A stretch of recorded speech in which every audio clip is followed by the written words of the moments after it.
Assalamualaikum warahmatullahi wabarakatuh. Bismillahirrahmanirrahim. Alhamdulillahi rabbil alamin. Wassalatu wassalamu ala asyrafil anbiya'i wal mursalin wa ala alihi wa ashabihi ajma'in. Saya Nur Ayuni binti Rabi A171384 dan sahabat saya Nur Mursyidah binti Muhammad Adam A171386. Jadi kami memilih tajuk tokoh iaitu Ibnu Sina. Jadi kami akan membentangkan mengenai metafizik dan kosmologi Ibnu Sina. Okey, baik. Metafizik bermaksud hakikat realiti kewujudan dan dunia yang sebenar yang ada di luar alam biasa atau yang tidak kelihatan. Ini pengenalan mengenai apakah yang dimaksudkan dengan metafizik. Jadi metafizik ini berkonsepkan mendapat namanya dari perkataan Greek yang bermaksud selepas dan fisika bermaksud mengenai alam. Ianya merujuk kepada karya purba mengenai alam oleh Aristotle. Okey, adapun kosmologi dari bahasa Yunani iaitu kosmo, dunia, dan kajian adalah cabang astronomi yang berkaitan dengan kajian tentang asal-usul evolusi alam semesta. Kosmologi fisika adalah kajian ilmiah mengenai asal-usul alam semesta, struktur, dinamika berskala besar dan nasib utamanya serta undang-undang sains yang mengatur bidang-bidang ini. Jadi latar belakang Ibnu Sina. Nama sebenar beliau adalah Abu Ali Al-Husin bin Abdullah bin Hasan Ali bin Sina.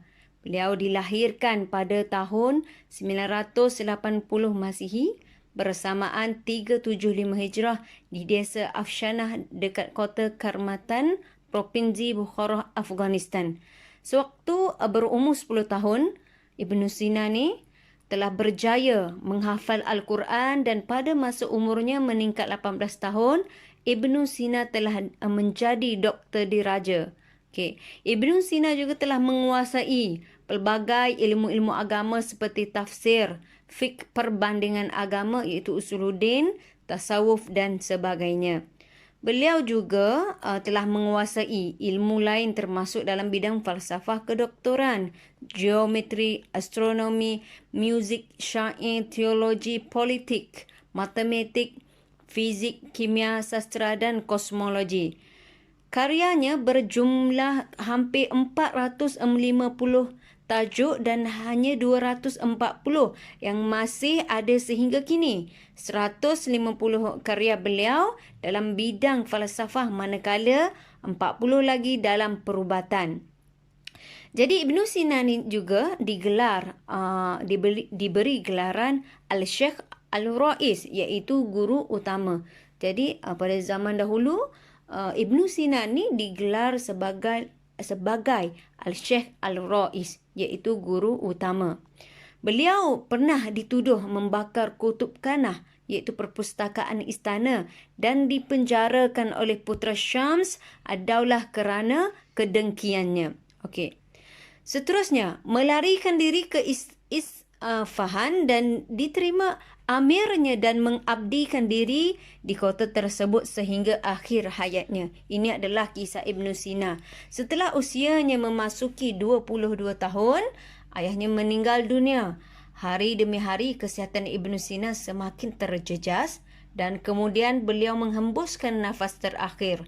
Ibnu Sina wafat pada hari Jumaat bulan Ramadan pada tahun 428 Hijrah bertepatan dengan tahun 1037 Masihi pada usia 58 tahun dan dimakamkan di Hamadan, Iran. Baik. Antara sumbangan Ibnu Sina dalam falsafah Islam, Ibnu Sina bukan sahaja terkenal dalam bidang perubatan, bahkan juga tersohor dalam bidang falsafah. Okey, kemasyhuran Ibnu Sina ni sebaris dengan ahli falsafah Islam seperti Ibnu Rushd dan Al-Farabi. Ibnu Sina telah cuba menyesuaikan ajaran falsafah Yunani dengan ajaran Islam.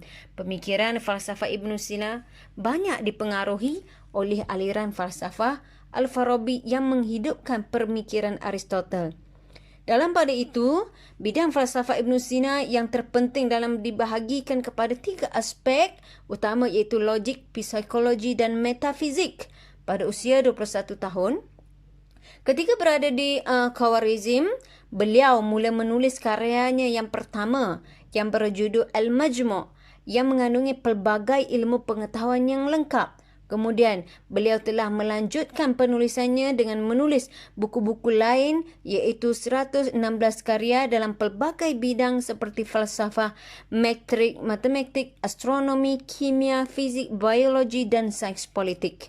Selain itu, beliau banyak menghasilkan kitab-kitab yang berbincang tentang falsafah, antaranya ialah Al-Shifa iaitu menghuraikan masalah ketuhanan, fizik, matematik dan logik. An-Najat iaitu ringkasan Al-Shifa.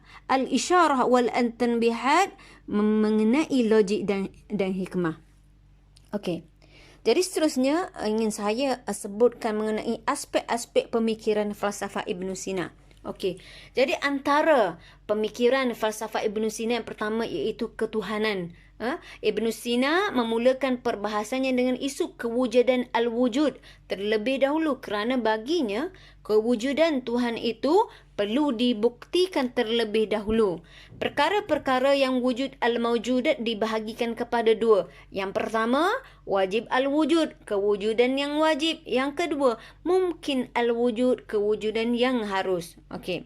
Wajib al-wujud ialah sesuatu yang wujud yang mustahil. Kita andaikan ianya tidak wujud, maka dengan itu dia pastinya wujud.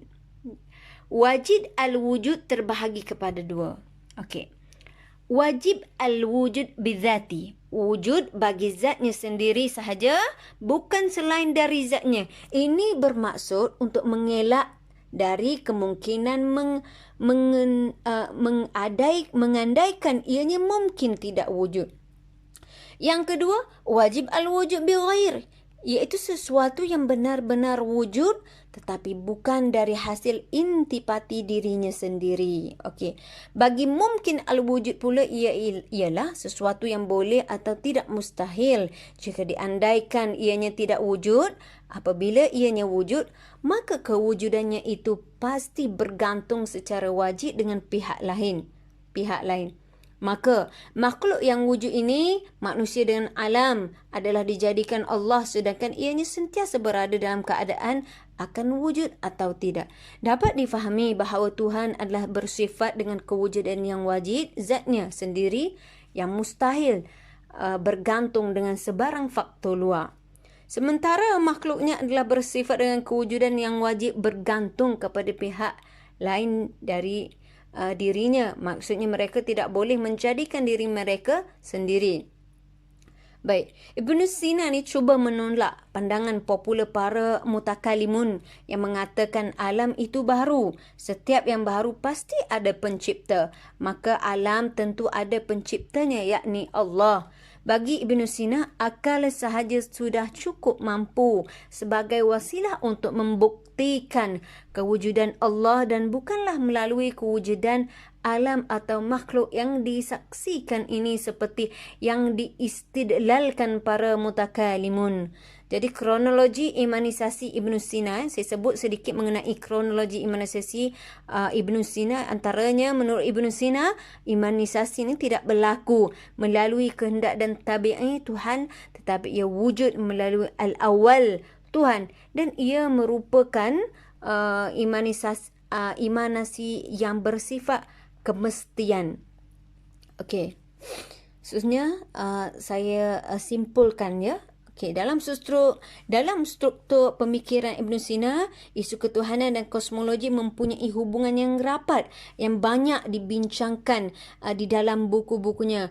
Persoalan ketuhanan tentunya lahir bersama kewujudan manusia itu sendiri yang diberikan akal oleh Allah. Kadang-kala manusia dalam membina kefahaman tentang ketuhanan terbukti dengan mempertuhankan objek tertentu atau wakil kepadanya lalu diambil sebagai tempat yang disembah, dirayu dan diminta pertolongan dan bantuan.